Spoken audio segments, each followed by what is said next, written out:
Do you believe there are six-year-olds today that could be aware of marriage enough to actually make a decision to marry at 6? I believe, to a grown man. I believe that individuals like that, as I said, are exceptional. So I don't believe your average 6-year-old. How exceptional is it? How exceptional is it? It's like probably 1 in a million or something. 1 in a million. And that's why I said that Aisha was a You're very saying that exceptional Aisha is the savant. Like well, some... yes, I am. What's wrong with that?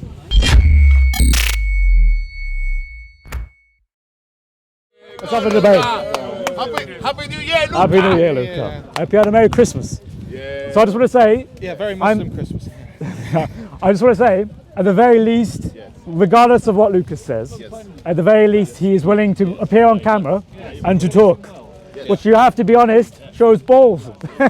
It shows that he has backbone. There's plenty of Muslims and he is who are willing to to... debate you. Can you find me any other Muslim? Find me any Muslim here who will chat with me now.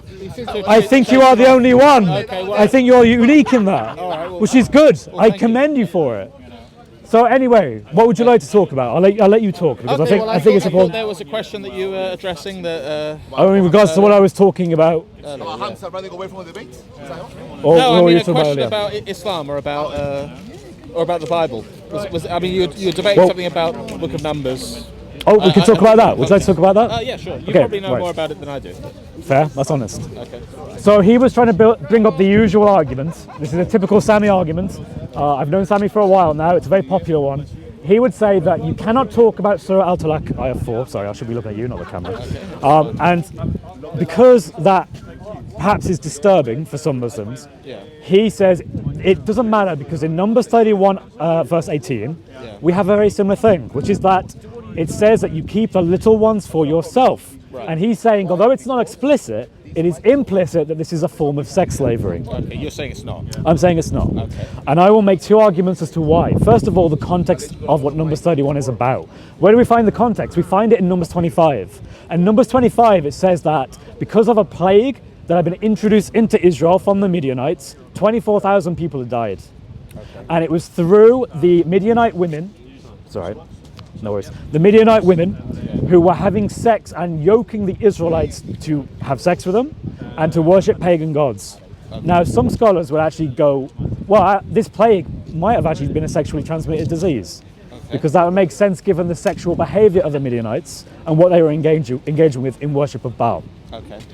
Now, what's interesting in Numbers 25 is that it says that the most abomination that they are committing is because they are having sex with these women.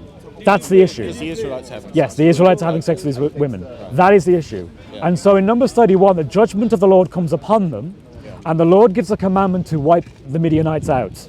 Now the Midianites actually appear again in Judges 6. So it wasn't a complete elimination of the Midianites, because we read about them again in Judges 6, which occurs later chronologically after Numbers. Okay. So they weren't completely destroyed, but they were engaged in battle, and there were many that were killed. Okay. But the commandment of the Lord was not what they did. Right. Instead, they kept livestock, they kept possessions, and they kept slaves. Right. So what does this keep? What does this keep? Right. So let me explain. The reason why we know for a fact this wasn't referring to those whom they would have sex with is because the very principle at which they went to war with them in the first place was because they were having sex. Right. In other words, this war was to stop that from happening. Yeah. So then what does that mean? That means that those whom they take as slaves, the last thing they would then do is have sex with them, because the entire purpose of the war was to punish them for having sex with them. Yeah.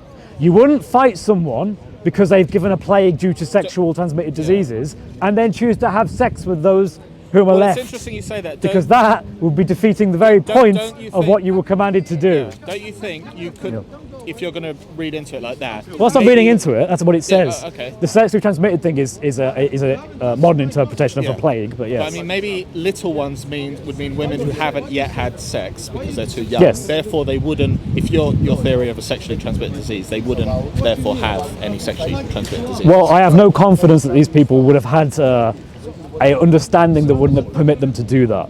Okay. You're talking about people who were following Baal. Okay. And we know, for example, that they were offering children in sacrifice. Yeah. They were burning them, yes? Right. We also know that they did pretty horrible things with children. Yeah. So from that, you can infer that potentially that was the thing. But my point is this.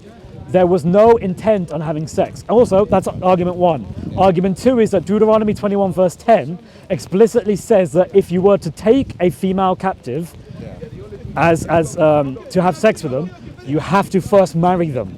Okay. And to marry them, there is a specific principle involved to do this. Deuteronomy came later, didn't it? It wasn't. Yes, after Numbers, yes. That bit of the law wasn't revealed at the same time, was it? As the law before Numbers. You could argue In not. Exodus. You could argue Right, not. there you go. Right, but my point is I see no reason to think they were engaging with this. And if it was condemned. Yeah. That's my point. So why don't you give the same benefit of the doubt to Muslims when it comes to these sort of matters? Well, let's contrast it. So my issue, as you know, is Surah Al-Talaq, Surah 65 ayah 4. Okay. Now, that surah is something that is as binding as every other surah, and it is explicit, and as far as I'm aware, it's not contradicted. Or there's no later or abrogated, as far as I'm aware. It might be. I wouldn't. If you can give me an argument that Surah 65 ayah 4 is abrogated, and that's the surah Then what in does which what does it say?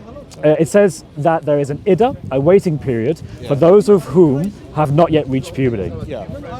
Now, The thing is, yeah. I'm pretty sure that the Sharia would explain, this in Right. detail. Well, the Sharia does. Now, I've been looking into this because I can't believe it, in all honesty, because I thought that surely at some point in the medieval period they would have changed their mind on this, but they haven't. So let me give you an example. I mentioned to you before the Reliance of the Traveller, which was a popular Shafi school of fiqh. That came during the medieval period. I believe it was either the 14th or the 13th century. That explicitly, in chapter 9, part 2, explicitly says that yes, you can. It is sunnah to do you so. can. Actually, no, they say it's not sunnah, but it is permissible. Marry prepubescent girls. Yes. Well, I think it's. the text. I think it's actually. Yeah. Well, I've told you where it is. You can find You it. seem a bit uncertain about what it actually says. It's actually in the context of whether a prepubescent person can have sex with a person who's gone through puberty. Okay. That's the explicit thing it says there. It specifically says it's okay.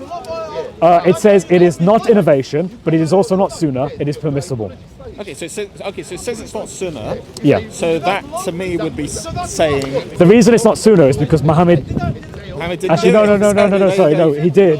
I was about to say he wasn't a young boy when he had sex with someone older than him, but I don't think that's the context. With So- Khadija, well, what do you mean? No, yeah. Well, I'm saying with Aisha, Yeah. it wasn't the other way around. Right, but That's if what it I'm says saying, it's but- not sunnah, yeah. that means it's not something that the Prophet did. Well, the issue is that other schools. Which means that Aisha wasn't prepubescent. Well, what I'm saying is it explicitly says it's permissible. What? Well, no, you're saying it says it's not sunnah. No, they have different categories, right? In Islam, there's different categories. There's innovation, there's bid'ah, there is sunnah, which means you have an exact example in the sunnah, finding it, and then you can do it because it's permissible. Right, so I'm a Sunni Muslim. That means I follow the sunnah. Yes, So but you that can also means- do what's permissible. So No. Shafi is Sunni, yes? Yes. Right. So this is a Shafi manual. Okay. I can also show you the same thing that does say it's Sunnah in Hanafi. In I can't pronounce it. Okay. I'll have to figure this out. I forgot how to pronounce it. But there is another one. Hanbali. No, so in that Hanafi fiqh, there is a very popular manual called I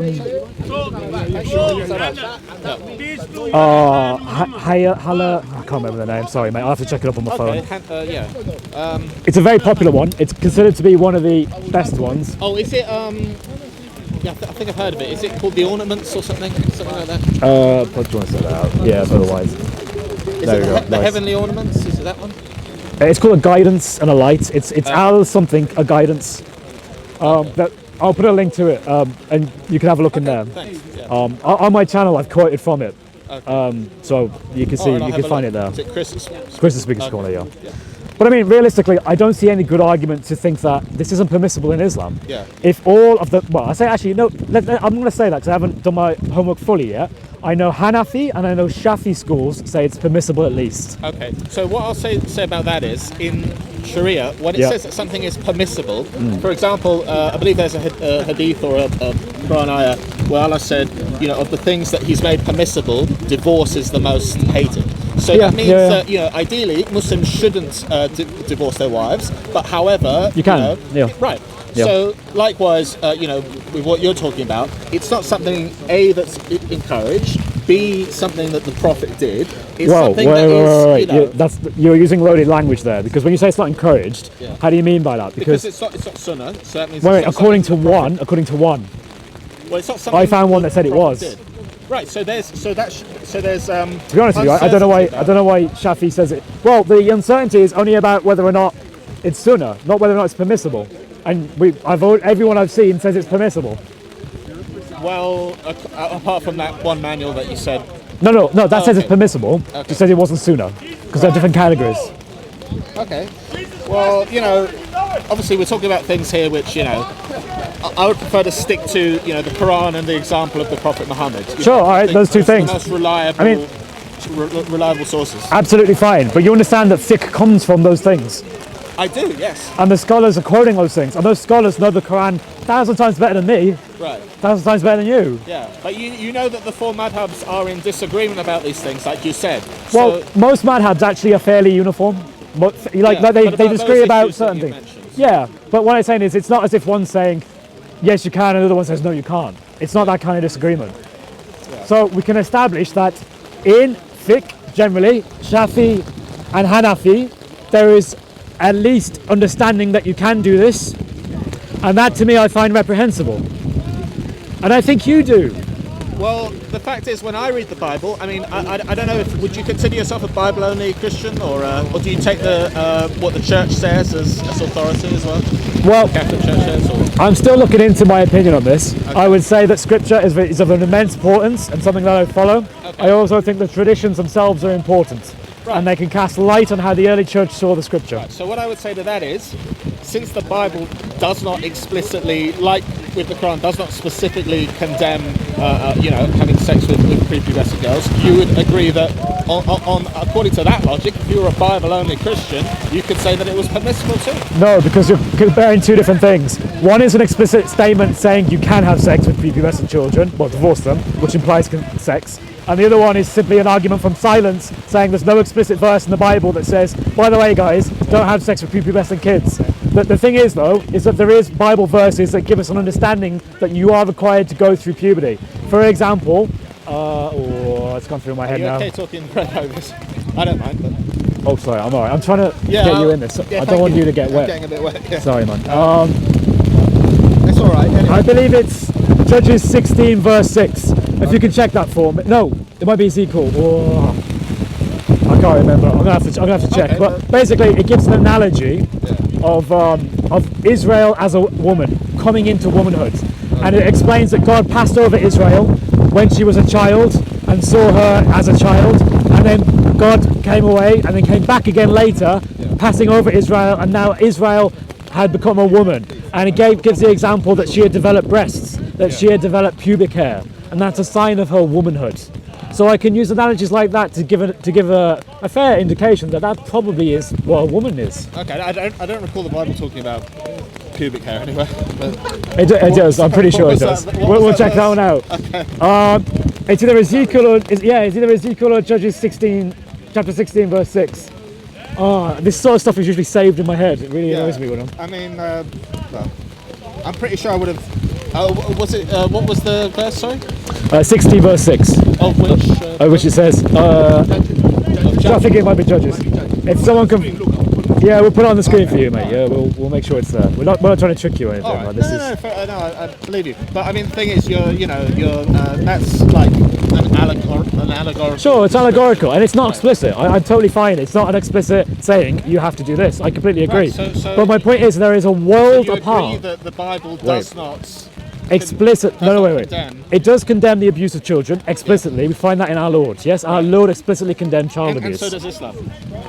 But what is abuse to children in Islam so is under question. It's under question, right? Because under their point of view, you can have sex with a pubescent child, and that is not abuse in Islam. So from what I understand, oh man, I'm pretty sure we've committed all sorts of blasphemy there, according to some Muslims. But anyway, I think it's only an English Quran anyway, so it's fine. Yeah, it's an English Quran.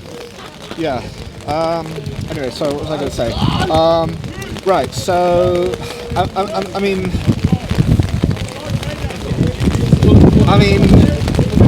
look. I think if you look at the example of Muhammad, it's clear that you can have sex with a 9-year-old. I'm sorry, and but that is. And it's clear that he wasn't, what you call a paedophile, because if he was someone who had sex with a 9-year-old. Right, and the issue here is, can a 9-year-old in certain exceptional circumstances be an adult? And I would consent say to yes. Well, first of all, no. it actually goes back to what we were talking about a little bit earlier. So one of the issues that many Muslims have with certain hadith, like the 6 most trusted books of hadith, is the fact that it says that the marriage occurred at 6. Yeah. But in theory, she was supposed to be old enough to give consent for that. Yeah. Do you think 6-year-old is old enough to give consent for marriage? Wait. So okay. So you're saying that? Well. Oh wait. Say that again. If you give a toffee, maybe. Yeah, give us sweets maybe. But basically, there is a point of contention, mostly within what I find Hanafi Muslims, who are starting to challenge the reliability of certain hadith. Because if you say, Mufti Abu Layth makes this point, for example, he's not Hanafi, he's actually Shafi. No, he's Maliki, sorry. He says, look, in Sahih Bukhari, Sahih Muslim, and others, it makes it very clear that Aisha was 6 when she consented to the marriage. Okay, right. But according to Islamic fiqh and understanding, they have to be able to agree and give consent. And then we talked about how if you don't say anything, that's consent, which is another issue. But your issue would be you don't think a 6-year-old would be able to mentally capable of consent? Yeah, absolutely. Okay. Well, I mean, I believe the law in this country says that children can be criminally responsible when they reach a certain age, doesn't it? So that means they've reached an age of where they're capable of... You know that's like nowhere near 6, but... I know, it's a few years older I'm pretty than 6. sure like even 13 is still... Like we still charge people who commit crimes under the age of 18 as like juveniles, right? Like, Okay, let me put it this way. A 6-year-old is capable of talking, right? yes. So it means they have a mind. It means that they have, a will, emotions. Yes, but Okay, friends... so what's the issue? Okay, I don't think a 6-year-old probably fully comprehends death, or fully comprehends, I don't know, guardianship, or fully comprehends... Well, they wouldn't even know anything about sex. How would you even explain how they're even going to consummate the marriage? I would argue that a 6-year-old would know what marriage is, because they look at their parents and they say, okay, mummy and daddy, they're married, they're in a relationship. Yeah, but wait. Is. Anyone who has a wife or a husband knows this, right? Yeah. When you marry, I mean, I don't know this, but my point is when you marry, I'm assuming that you're understanding there are certain responsibilities, yes? Like perhaps the wife has to maintain the home, perhaps the husband has to go out and provide.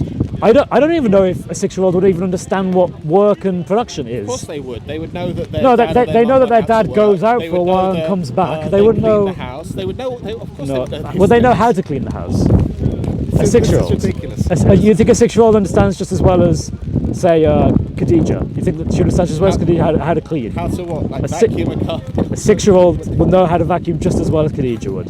Well, they didn't have vacuums back in those days. But Well, sure. But my point is they would know how to use a brush to sweep things up. Sure, of course they yeah, would. but even that I would say just as well as a fully grown adult woman who's like really.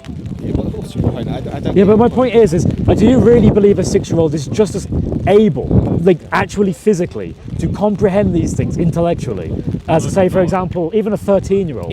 Certain exceptional 6-year-olds would be able to. No. Man, I mean, to understand you're in danger of venerating Aisha to the point where you make her above human.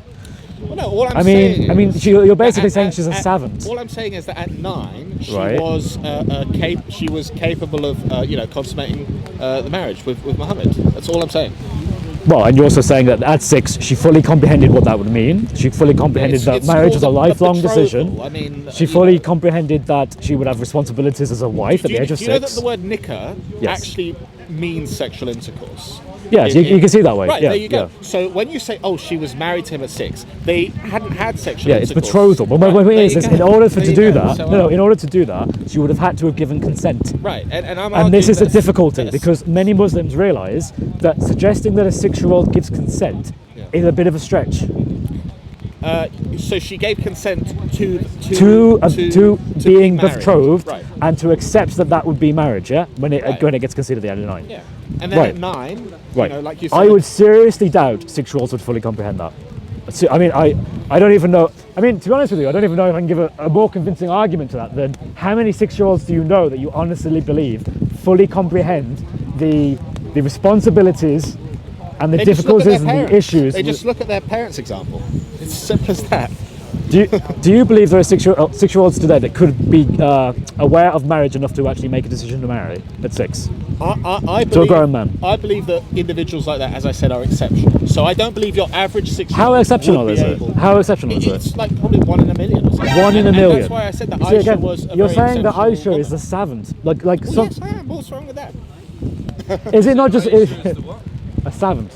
Like someone of exceptional intellectual Yes, ability. because Muhammad and his companions were the best generation of people that ever lived. That's what we But is it not obviously more overwhelmingly likely that it is actually just a 53, 54-year-old man choosing to have relations with a 6-year-old and then to marry, betroth her, and then to have her move into his home, or one of his homes, at 9 and have sex with her?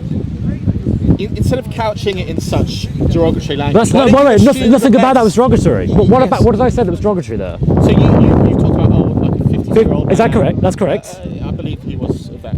I've heard Muslims say 53, 54. I just say either at this point. I don't know which one it is. But taking a girl, well, I mean, the reason it's sorry. I can't even bring myself to say woman. The reason it's derogatory language is because in most modern Western societies that would be illegal, and that would be yeah, that would be frowned upon to say the least. Do you know what? Why would it be illegal?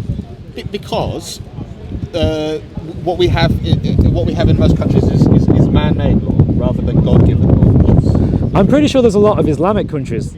Even then, they recognise that this probably isn't a good idea. Right, that's because they're not following Sharia. Right, They're so is your following perspective then human-made that law. Islamic nations, if properly following Sharia, They're not. should allow betrothals at any age? So what I'm saying is, as you know, in Islam there is no quote unquote age of consent. Yeah. Right. It's judged on an individual. Well, there is basis. explicitly no age of consent. Not just that it's not Right. mentioned. Yeah. Right. explicitly, Yeah. Right. It's judged on a case by case basis whether that person is ready to get married. Yeah. And we actually have descriptions of how you do that, by the way. Right. And it is actually to have intercourse with them. No, you don't know what. To know if they're ready for Nico, as you see it, as sexual relations. Yeah. The way that you do that is you try and have sexual I relations don't with know her, about that. and if you cause her harm, you stop. Well, again, this is not in the Quran or the Sunnah. This might be in some Sharia manual that you pulled up from somewhere. But again, that's not the consensus of the scholars. That's just Wait, no, that is one that is book from no. one madhab. Because I told you the madhabs are not What in the agreement things that about I'm quoting these you things. are your earliest and most trusted and well-respected Give sources. me the reference and I'll look it up. We'll put it on your YouTube I'll have channel. to find it for you. But my point is, it's not consensus amongst Muslims. This is just one scholar might have said this, or one school of thought might have said this. But it's Sorry, not agreed a school of thought is an entire branch of. A school of thought is huge. That would be like saying, whoa, yeah, Orthodox do this, but Protestants don't, so it's fine. That wouldn't be. That's a good analogy because Protestants and Catholics, for example, are in disagreement about a lot of things. This is like a, Right, but if I were to say that, for example, it's no part of Christianity, Yeah. and we talk about a particular but you doctrine. can't say that because the Bible does not explicitly condemn it. But again, and we you already know. that historically. Yeah, but an argument from silence isn't sufficient. Like, if Muhammad never mentioned this, and never did this, I would have no argument. You understand that? Yeah. It's only because he did, and he said it in the Quran, that I have an argument. There is nothing in the Bible that says, by the way, you can have sex with people that haven't had prepubescent. But there is in the Quran. That's why it's different. You cannot say, oh, well, it's not addressed in the Bible, therefore it's the same thing. No, it's not. It's really not. Right, that's because in Islam we have there's a principle that if something's not explicitly said to be haram, it's halal. Right. Okay, sure. So I'm applying that. Wait, no. Bible, But in the because Quran, Bible- it's explicitly talked about. Right, in the Bible, is it explicitly talked about the age of consent? Wait. Sorry. There's no. So the Quran doesn't mention ages specifically in regards to marriage. That's the. It doesn't mention what, sorry? It doesn't mention Sorry, could you ask? Right, so what I'm saying is that in the Quran, Surah 64. Wait, I might got that wrong. Surah 65. Yes, that's the one. Yeah. It explicitly gives a ruling, because the Quran is effectively rulings in this regard, that for those of whom have not yet reached puberty, their waiting period, their iddah, is 3 months. Now, reason tells us that that would mean that they would have had to have been married, and because they have an iddah, they would have had to have consented, because we know from Surah 33, I think it's ayah 59, it might be something else, we'll put it on the screen. It says that an iddah is only needed if they have consummated the marriage. Right, so like I told you, this might refer to women who, for medical reasons, don't have a period. Sure, it can do, but it also obviously refers to children. Not obviously, there's no obvious Wait, about okay. it. Is every child someone of whom has not yet reached puberty? That's one of the definitions of a child. Yes. That's not the only definition of a child. Yeah, but my point is that you would accept that. If I told you there is a group of people, some who have reached menopause, some of whom are pregnant, and some of whom have not yet reached puberty, you would know who I'm talking. Yeah, there are 3 groups. Exactly. You would know that yes, that can include people who have medical problems, but it would also obviously include children. So you've got prepubescent This is what happening. people, you've got Yes. post-pubescent, and Yes. you've got ones who Pregnant. have... Right, no, you said... So those who are no longer having regular periods, they've reached menopause. There are those who are pregnant currently, so they're not either, and those who have not yet reached puberty. They have not yet started to bleed monthly. Right. Well, I think it says those who do not have monthly courses. So it doesn't say do not. So leave the text doesn't say those who have not yet had monthly courses. It just says those that don't have monthly courses. Yes. So Now, like I said, there are medical conditions where a woman would not have. and I'm fine with that. That can be included. But the obvious majority. Assume the best. But that's basically just like doing this and reading the Quran. Listen, the obvious majority of people that would cover are those who are too young. That's why every single tafsir I can find about it, Tafsir al-Jalalain, the 2 Jalals, Tafsir Ibn Kathir, Tafsir, there are other ones. I got them on my phone. I can go through them with you. But the point is, I think if I did that... Sorry, I think you said... I think you said before that Ibn Kathir... Thank you. I think you showed me Ibn Kathir's tafsir of that verse. And Because it's the most accessible, because it's on Quran.com. yeah, but again, you know, we follow Quran and Sunnah. Ibn Kathir, yes, he's a valid tafsir of the Quran, but it doesn't mean not everything that Ibn Kathir says is, in Christian terms, holy writ. It's not set in stone. Right, okay. So Ibn Kathir, It's not scripture. I totally get that. But my issue is this. Why are you saying you are in a better position of knowledge compared to Ibn Kathir? Well, okay, brilliant question. The reason for that is, like I said, you know, in Islam we've got something called consensus, ijma, consensus of the scholars, right? So just because, yes, Ibn Kathir was a great scholar, he wrote a tafsir of the Quran, but just because Ibn Kathir said it, or Jalalain, or whoever, doesn't mean we have to take that as set in stone. Okay, but do you have to take ijma? Do you take ijma? Yes, and ijma is the consensus of... The consensus then from the madhabs is that yes, this is the case. Well, no, because you said that some madhabs say it's permissible, some say it's not. No, that's not what I said, Lucas. I said one says it's not sunnah, but it is permissible, and it's not innovation. Right. So you can do it, just not sunnah. I don't know why they say that, because it's pretty obvious it is, but that's the Shafi Reliance of the Traveller one. Okay. If you go to the Hanafi ones, though, they do say it is sunnah. So either way... Right. So there's a disagreement there. So it's not Okay, but... No. The consensus they have is that yes, it is permissible at the least. That is the consensus. Well, now, I'm going to look into that. Fine, but if that's the case, though, will you accept that ijma, which you accept as a part of your deen, says that it is permissible to have sex with those who have not yet reached puberty? Well, I'm obviously not going to say yes before I've looked into it. I'm going to look into it. No. I'm saying if it did, though, if you did your homework and that's what you concluded, would you say that? Yeah, I guess I got to say that. Well, look, bring me the evidence, and then I'll say what I think. I'm not going to discuss hypotheticals. I'm not going to slander the Deen of Islam by saying yes, that means it's wrong, because I've not seen the... Yeah, but all I'm saying is, if you do your own homework and you come to that conclusion, I hope you do something with it. I'd hope you'd say, wow, like that's not good.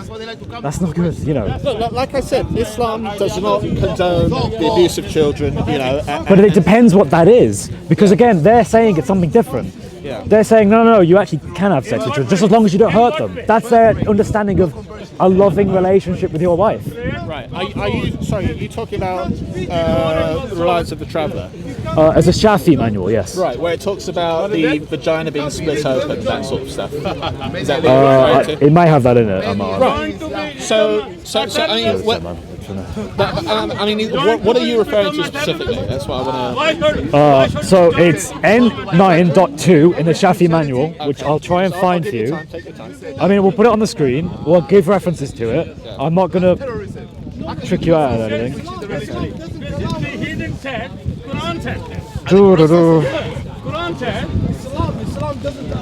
Okay, just for reference, here's my research. Okay. Here's every link to every tafsir that affirms it's referring to those who have not yet reached puberty. Please show me one. All right then, which one do you want to see? Let's do Al Jalalain. Do you want to do Al Jalalain? Okay, but by the way, I just told you that we don't have to take what Al Okay, Jalalain so says. would you accept this then, or do I need to go through them? No, Chris. Okay. I know you're saying that's I'll not the end of repeat it. myself, I understand you're saying that's not the end of it. It's a different argument. I understand I that. But told would you you the concede? madhabs are not in agreement about this. Just because There are not agreement about whether it's sunnah or whether it's just permissible. whether That's it's the sunnah, and you're saying they are in agreement that it's permissible. But Yes, I need at least. I need you to prove All right, that then, to me let's see if I have the before reference. we Hang on, can, wait. Okay, so this is Shafi one. Let's see. Hopefully this link works. okay. But you're not going to prove that they all agree that it's permissible because you can't. You've not got He was very friendly. the evidence there. Will this take me to the page, or am I gonna go deep dive? The internet connection's a bit slow. Come on. Do you want me to hold your phone? Or No, that's all right. Come on. I know the number, so I can find it for you. I'll hold the umbrella for you. All right, thank you. Yeah, thank you. Come on, phone. But once he become Oh, here we are. This is the one I was referring to. The Hanafi, the Muqtaf al-Kurd. No, actually, this is the one I was referring to. I did two of them. Okay. It's the Al-Hidayah, the guidance. Okay. That's the one. Sure. Let's try this one. Come on, this one will work. Please load the P. Yeah? Come on. I pray and hope. Sorry, Manual of Islamic Law according to the Hanafi school. Okay. Right. Looks like it's loading. I wish and pray. I wish and pray it not happen. Come on. Remember, it's easy to be a citizen here and go to a country where it's extreme. You know, it's very easy. I'm going to be around for a while. Yeah, I mean, do you remember off the top of your head what it I says? could, no, not exactly, not enough that I could quote it without feeling I'm not doing a disservice to it. Okay. What I would say though is I can give you the references. We'll put them on the video, so Okay. you can do your own homework. You can load the document; it'll take you to it. Okay, but what was it saying? If you paraphrase it. That there is a way in which having an adult can have sex with a child and it's permissible. That's to paraphrase it. Okay, and like I said, this is not something that all four madhabs would be in agreement upon. So therefore, it's not. I'm going to challenge that assertion. Now, to be fair, I've only done this with two madhabs so far. Okay. There's two more to go. So I've got the Malaki and the Hanbali. Yeah. Yeah. So in the meantime, do your studies, do your Yeah, research. but to be honest with you, if I found out that Get back to me. like half of the church Yeah. thought something like this, I would be horrified. Like if they were saying things like, "Yeah, you can have sex with children," I would genuinely be in a position where I would be in a lot of difficulty. Well, this is the thing. I mean, you've brought up, random cases from Yemen and places where people, they're not, because of whatever circumstances, they're not following Islam properly, and they're doing terrible things, giving away their children in marriage, which are not ready to be married. Now, I totally agree with you, and I condemn those things. But what I'm saying is that that is not Islam. Islam is free from that. It doesn't. Islam does not condone those kind of actions. No, wait, no. It does allow you to give your child away in marriage. I mean, your only argument really is that in most cases it never happens because no one is as good as Aisha. What I'm saying is very few 9-year-olds are of Aisha's caliber in that sense, mentally, physically, intellectually capable of So in practice it would never be applied or should never be applied. In practice, it would be very, very rarely that you would get. But again, what you've just done now is you've taken the fiqh and you've said, no, we're not really going to do that.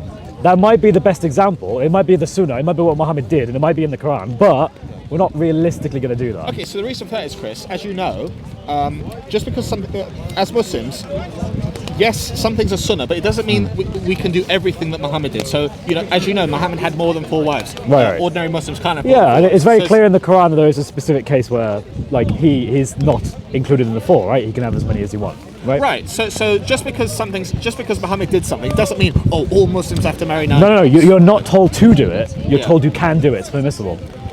Yeah, as I said, with what's the word? With Like, you don't have to go- conditions, it's not unconditional, Chris. It's not. It doesn't. Just because Muhammad did it doesn't mean that every 9-year-old unconditionally is ready to be married without having to look into. Wait, is this 9-year-old capable of understanding what marriage is? Have they gone through puberty? There's lots of factors. So that's what I'm trying to say to you. You know, it's not like. It's not like an age of consent in Britain where, okay, you're 16 or you're 18, you can get married. You know, we're not going to, you know, the law doesn't prescribe. You have to look into this, look at the 16-year-old and assess whether they're ready for marriage. But pragmatically speaking, how on earth would you even challenge this? Like, how would you be able to say which children are ready and which aren't? So you mentioned there are conditions which, you know, every school of thought will have a Sharia manual which will detail. Yeah, but theirs is like in terms of like actually having physical nikah. Yeah. You try it, and if you cause her pain, you stop. Well, no, because there's a contract of nikah. You don't having sex is not nikah. You know, there has. No. You earlier said that you can see it in a way as that. So yeah. what I said is the word nikah itself means sexual intercourse. Basically. Yeah, sure. However, you don't have sex with someone and then just call that nikah. It's a. Oh yeah. It's not zina. It's not like sexual fornication. Exactly. It's in the context of marriage. Yeah, we all agree with that. But what I'm saying I is, don't get your point about you saying you have to try out whether the person. no. There are thick manuals that I believe say that in order to know whether or not you can have sex with your wife and she is underage, she's not yet reached puberty. Yeah. You have to try, and if you cause her pain, you stop. Okay, well, as I said, you know, if you can bring up the I will. debate it. I will. But what I would say to that is, you know, before you would get to that stage, there would be so many other factors that you'd have to have looked into that in practice, you would like never get to that point where, you know, the husband would have to be like, okay, wait, is she ready for me to have sex with her now? Because there would be so many other things that you would have considered before you got to that point. Yeah, but there's a difference here. You know what a worst case scenario is, right? Right. The law has to cover all contingencies. So it has to cover that's what I thought. The worst case scenario. I thought that, and I thought, hang on, because I'm very aware that just because something is mentioned doesn't mean it's described as good. I thought in the fiqh maybe that's the case. Yeah. But the issue is that it says it's permissible. Like it literally says, yeah, you can do this. Like this is why it's giving these rulings. The thing is, it would not say, you know, even if I'm not sure about, because, you know, there's issues of translation here as well. The thing is, it wouldn't say, you know, this is recommended or this is sunnah or this is something we encourage. It does it all the you to time. do. You even give an example of divorce. It will be like. There's an entire like chapters in these books about divorce, and it makes distinctions between what is bid'ah divorce, what is sunnah divorce. You've innovated in your divorce. What is the type of divorce that is permissible, but it's not great. Right. They make all these different things. They do it all the time. Okay. But my point is this: is that you cannot simply say that because in practice it isn't done much or it's not done at all in the modern day, does not mean it's any less good or bad. If I tell you there is a certain circumstance in which you can kill people, right? And you say, yeah, but in practice that rarely ever happens. That doesn't change whether or not the thing itself is good or bad. Right, well, I mean, to use your, I mean, that's maybe not the best example because there are situations in which you can kill people. So what's Right, yeah, but okay, so for example, if I said, technically, it is permissible in Christianity to go up to someone and kill them if they gave you the middle finger. Okay, well, it's not. But Well, it's not, is it? But let's say for whatever reason it was in the Bible, right? And my argument to you is, yes, that's the case, but think about how often that happens in a modern world. People give the middle finger all the time and nothing happens. Okay. You wouldn't accept that as a defense. You would say, yeah, but the fact that it's there and said to be something you can do and a good thing to do it, you'd be like, that's wrong. And you know that's wrong. Right.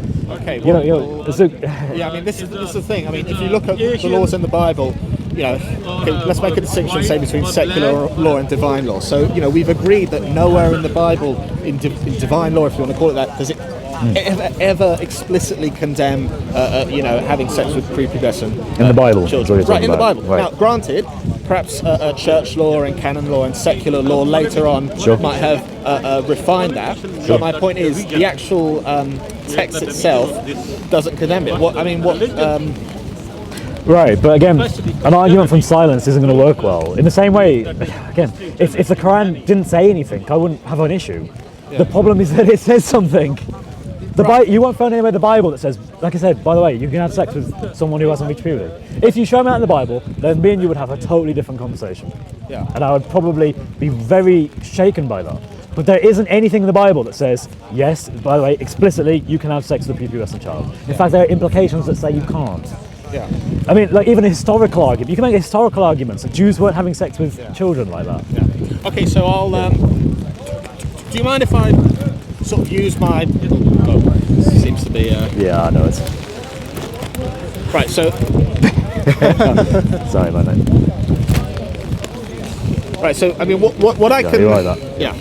What I can suggest to you, and this is just my opinion, Yeah. by the way, this is not Islam. Sure. But the way I would look at it is this. I would say, so you know that sex is a very powerful instinct for a lot of people. Sure. And you know, even children, well, I say children, you can get to a stage where, you know, you're going through puberty and you're starting to get sexual feelings, right? Yeah. So we know that zina, fornication, is a bad thing, right? Sure. I think we agree upon that, right? Yeah. So what Islam is simply saying is people mature at different ages, right? Yeah. And therefore, to avoid the possibility of fornication, you don't want to put any you don't want to put restrictions upon marriage. So you don't want to make it where it's hard for people to get married. Wait, but there are restrictions in marriage in both our religions. Right. In both our religions. I'm talking about Right. a specific,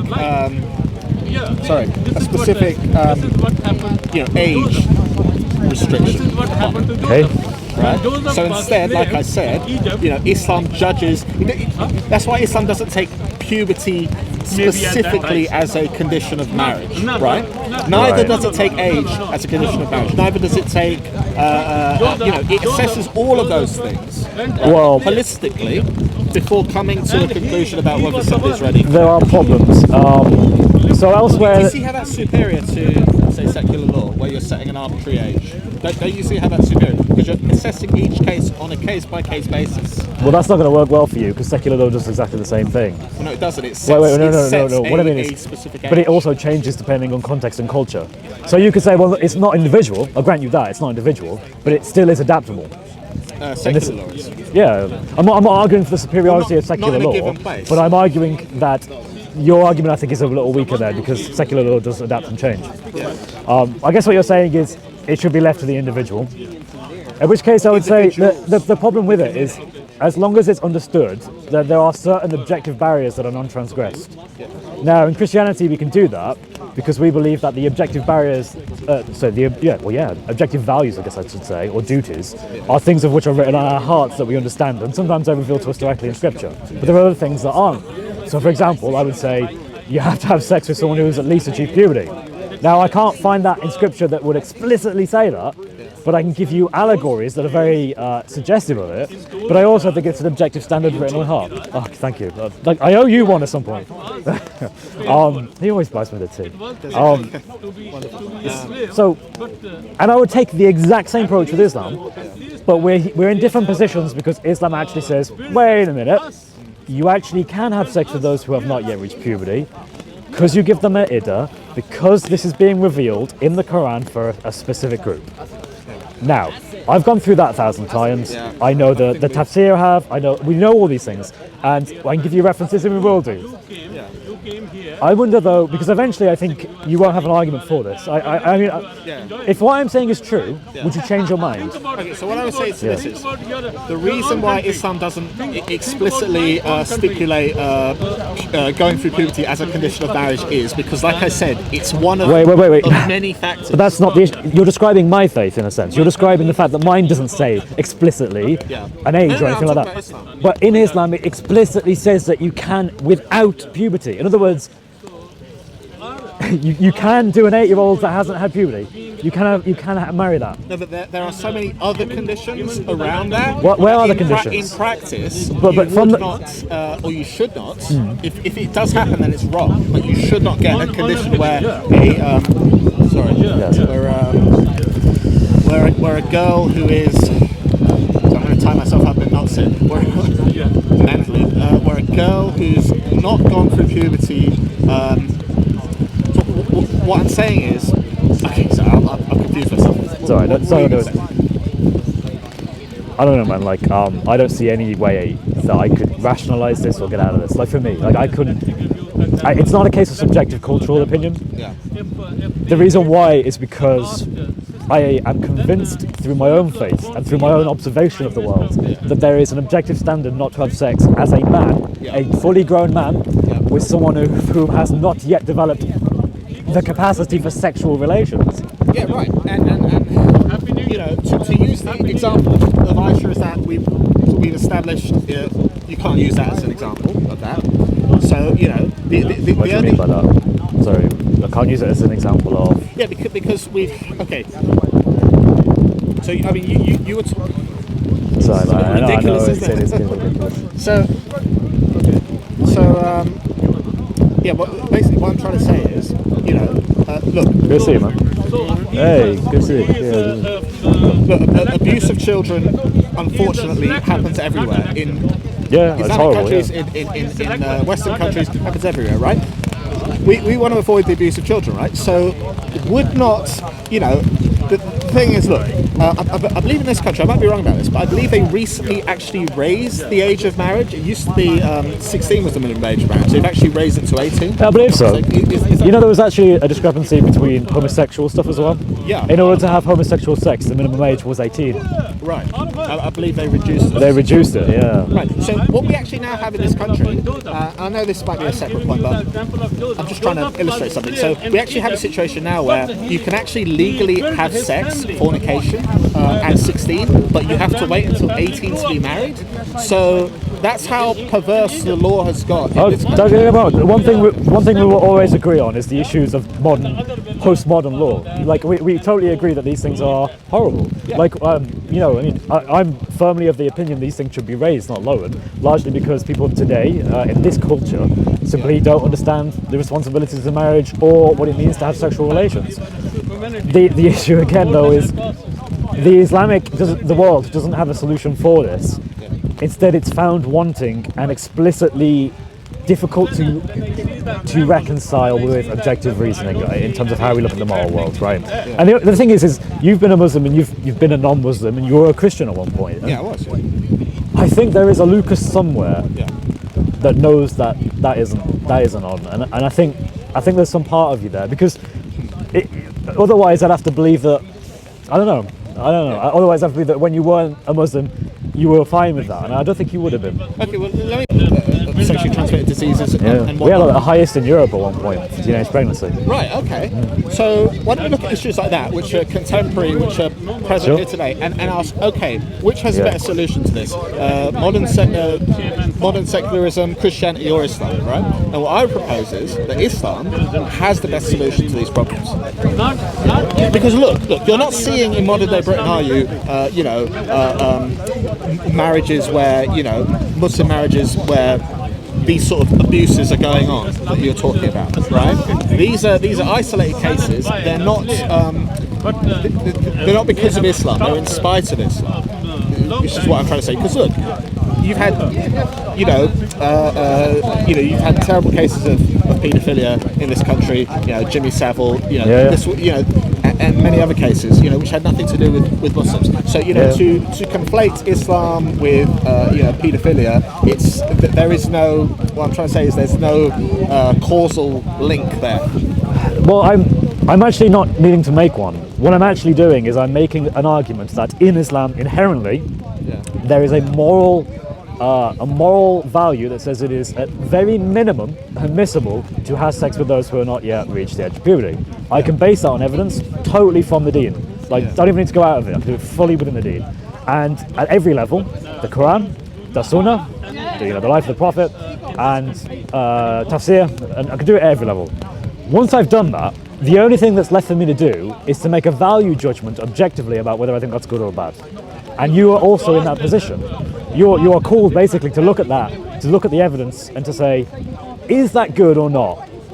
And to make your own mind up. I think that there's at least part of you that would say, I have reservations about that, at the absolute minimum. And I would be very surprised if you don't. Well, so like I said, you know, I believe that to jump from, you know, the Quran saying, talking about the inner period girls for women who have not had puberty, and then to look at the example of Muhammad marrying Aisha, and then to look at the tafsirs of the Quran which say, that's what it says. There seems to be a very tenuous sort of a chain of thought or of assumptions that would lead you to think that in Islam it's permissible to marry pre-pubescent girls. It's a very tenuous. Why is it tenuous if I can show you scholarly support from some of the greatest scholars? I can show you the specific Quran verse. I can show you others that give context to it. I can show you the Sunnah. I can show you from the 6 most authentic books of Sunnah. I can show you fiqh. There isn't anything left for me to investigate apart from just to be complete. Like I'll check out the other fiqh in case maybe by miracle one of them, maybe Malikis are like, no, this is terrible. Maybe it is. I'm open to that. Right. Well, what they would say is they would probably say it's what's the word? It's not preferable. But would they say it's permissible? They would say that. Shall we have a bet? Well, I'm not a gambling man. Fair enough. Well, neither am I. But if I was a gambling man, I'm willing to bet that Maliki fiqh from a variety of different sources at a variety of different periods in time had the view that it was permissible. At least. Well, I think you know that. You're striking me as a logical person, and I know that you like logical thought, and I appreciate that because you're easy to speak to because of that. thanks. Well, you too. Thank you. I appreciate that. I think I can. Well, what I like about you, by the way, is I like the fact that you don't use invective. I think Bob does a lot of this. Which is why I would encourage you not to associate with him, if I may. You don't have to put this on your YouTube channel if you don't want. I just think that Bob, uses a lot of rhetoric, sort of anti-Islamic rhetoric, which I don't think befits a person like yourself who's trying to look at these things. They said that flattery will get you everywhere. But look, Anyway. my point is. It's bad. It's bad. Yeah, let's not bring it like Bob or listen to it. Okay, well, I'm just saying, My point is, I think that I think you're arguing to argue the point. In other words, I think you've managed to do quite a unique thing and put yourself in a position where it's out of your experience, Right. and you're just looking at it from a logical. How can I defend this proposition? That's fair, and it's admirable that people can do that, and I try and do it as much as I can. But I also have to be real to who I am as a human, with experience, with things that are just grounded in life, and one of them is that I know that's wrong. Right. But in modern day Britain, you don't see Muslim men marrying. But again, Muslim pragmatism is not going to save you. Neither do you see it in. But my argument isn't pragmatic. I'm not trying to say you see Muslims everywhere doing this. No, in fact, I've never seen a Muslim in here do it. But that doesn't change the fact that the Quran and their deen, they teach it implicitly at every level. That has nothing to do with it. You can show me the best. You know what? There are some really nice Muslims. I've met some really nice Muslims. The fact that I've met really nice Muslims who wouldn't even think about doing something like this means nothing compared to the logical argument that there is indeed this case that Muslims are permitted in their deen to have sex with prepubescent girls. Well, like I said, look, I'm willing to take on, the tafsir of Ibn Kathir,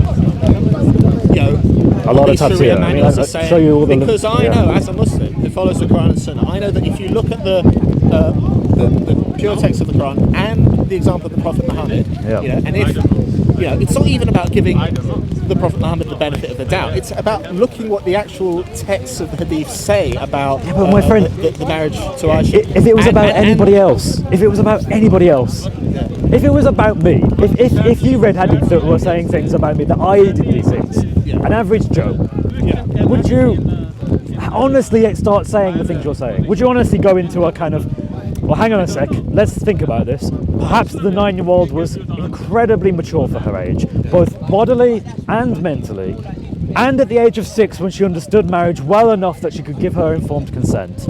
And when they did this thing, it didn't cause her any pain. Would you really do that? The only reason you do that is because it's part of a proposition that you want to defend. It's because it's Islamic, and it's because you're committed to the Islamic deen. That's why you're. No. I'll tell you what it is, Chris. There's a thing in Islam where we say, basically, it's about looking at things objectively and and not reading in your own assumptions. But I've never read anything and, in. 21st. The cultural norms in say 21st No, century London, the cultural back norms. into 7th century Wait. Arabia. The cultural norms at that time. Yeah. There was a law, I believe, in the Roman Empire at this point, or slightly before, that said you had to be 12. Right.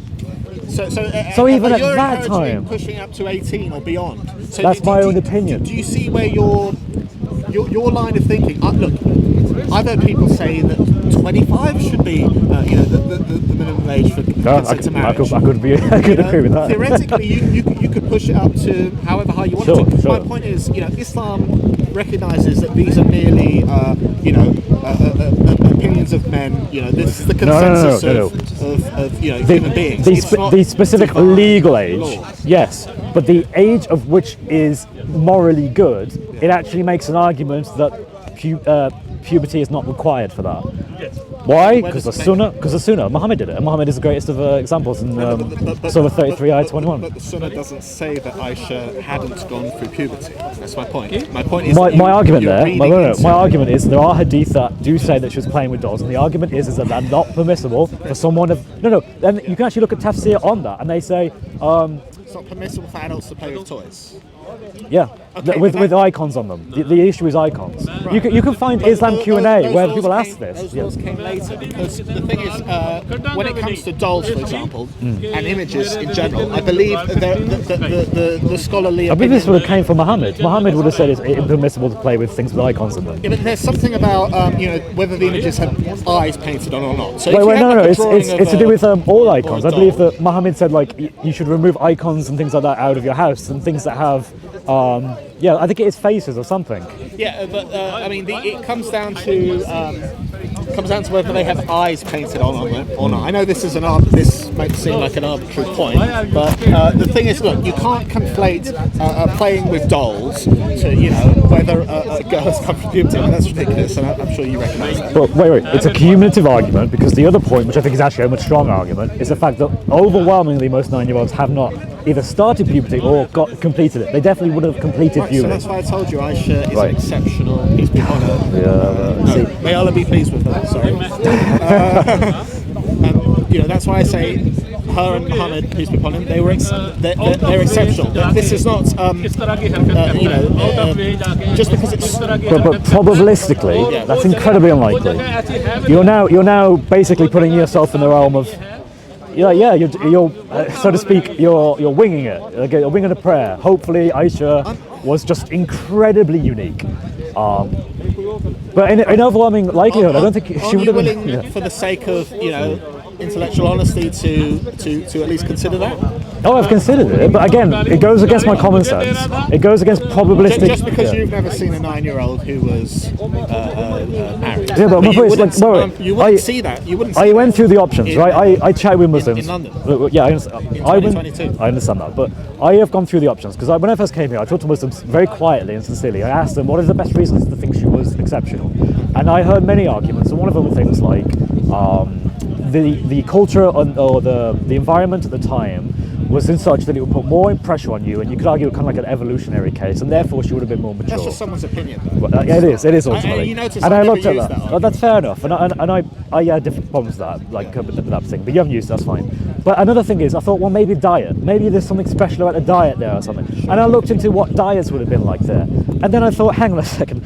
First of all, the diet in the Hijaz is not particularly great or varied. Right, you probably heard the one about it's very hot in the. There's those things. I mean, I don't know about those things. I've heard people say that, but my point is, also hot in Spain. It's also hot anywhere near the equator. Right, there you go. So look, I don't consider those valid arguments. My position is that she was, 1 in a million, 1 in 1,000, whatever you want to say, a case of a girl who had gone through puberty and was intellectually, spiritually ready for marriage. Right? That's my opinion. You'd also have to say that she would have been that way at 6 when she was intellectual enough to give consent to the marriage, to the nikah, not the sex, the marriage, the betrothal. Right, she would have been like, I mean, you've mentioned, they were waiting for Muhammad to get together the bridal gift. It's called like a there's an Arabic word for it that I forgot. It's in the history of Al-Tabari. Right.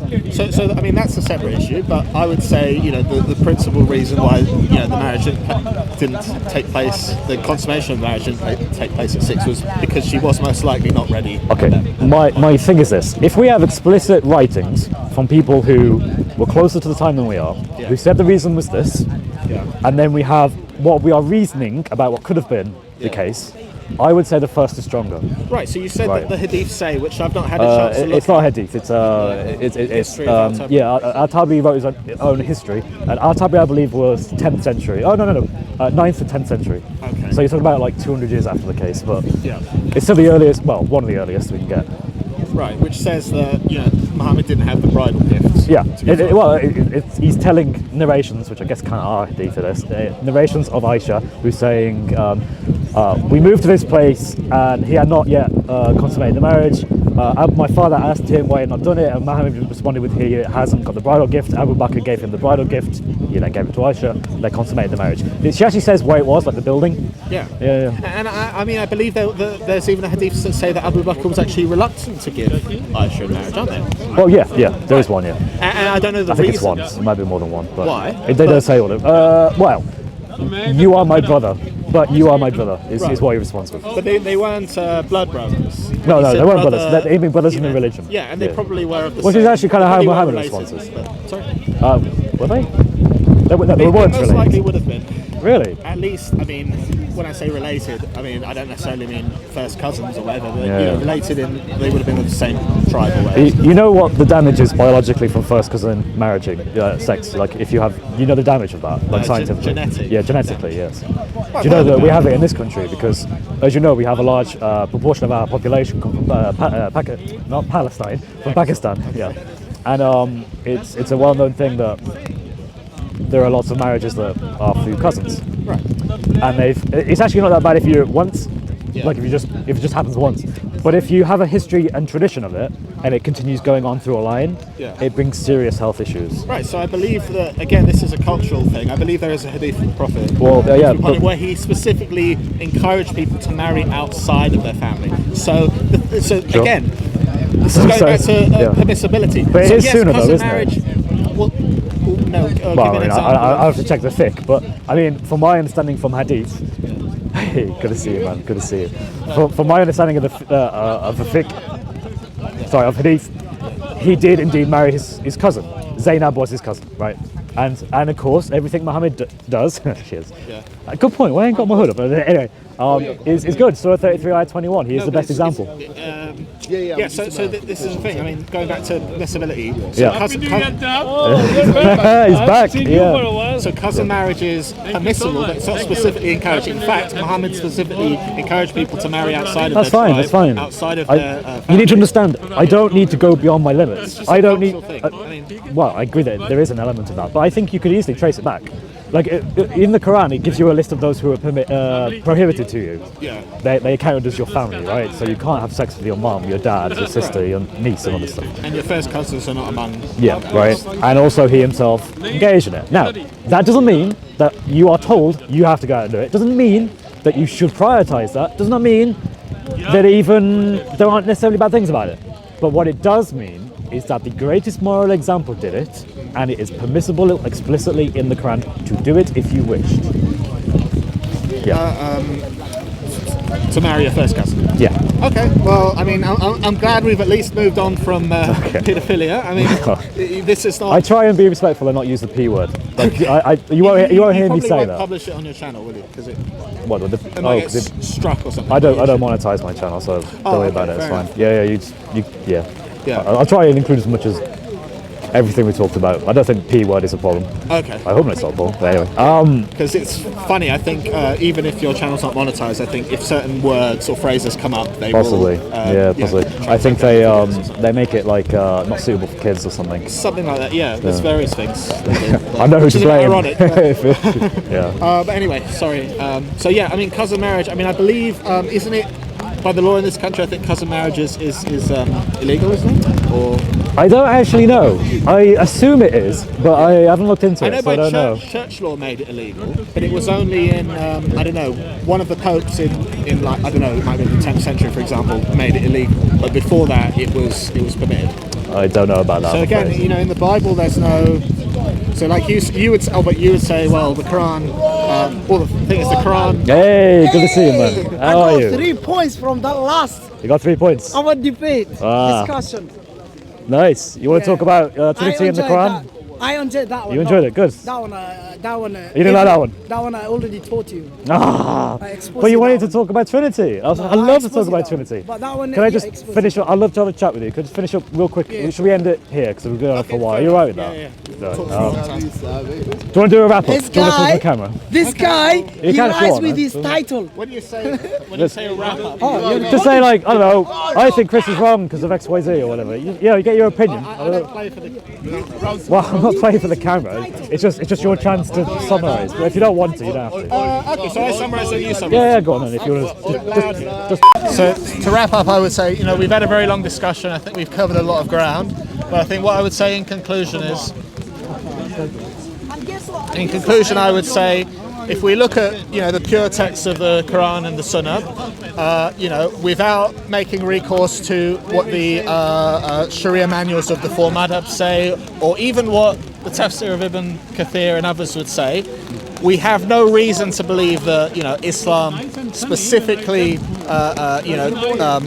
allows for the marriage of prepubescent girls. However, I would concede that if one does, look at the Sharia manuals and the Tafsir of Ibn Kathir, one would think that.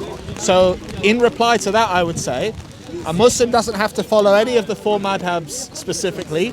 He can say, for example, that he's on the path of the Salaf, and he can look at the Quran and the Sunnah and say, the Quran and the Sunnah don't say that prepubescent girls are ready for marriage, and he can look at the example of the Prophet's marriage to Aisha and say, well, you know, despite what people might say and the way that they might look at it, you know, she was playing with dolls, whatever, doesn't necessarily mean that she was prepubescent at the age of 9 when they consummated the marriage. So that's what I would say in response to that, basically.